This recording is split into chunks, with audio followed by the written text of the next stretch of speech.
A tummy tuck is a more extensive procedure, so we take a few more precautions in preparing a patient for a tummy tuck.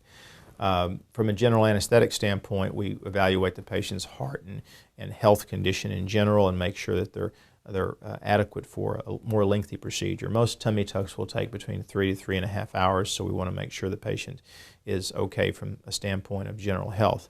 We make sure the patient's not a smoker and there's no history of blood clots in the family or in the patient that could affect the patient.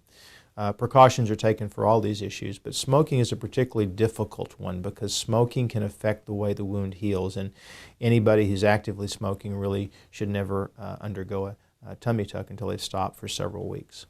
From the incisional standpoint, the incision itself usually heals very nicely. There can be openings along the incision, especially in smokers, which is why we're so cautious. But in general, the incision usually heals very nicely. It's usually red and pink for several months until it fades away.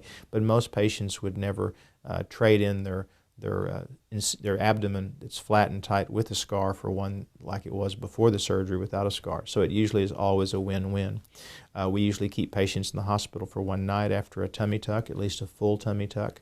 A mini tummy tuck more than likely can be 50-50 go home, 50-50 stay overnight because you're not doing as much work. And then the mini tummy tuck with liposuction, typically those patients go home.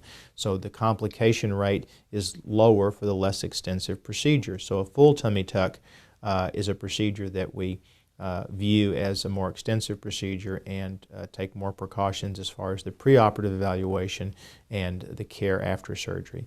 Most patients who've had a full tummy tuck, we want up walking around to prevent the risk of blood clots in the lower leg, and of course on everyone they have compression garments on their legs before they go under anesthesia to make sure that we've reduced the risk of blood clots in the legs, which is a focus of our surgeries these days for any elective procedure.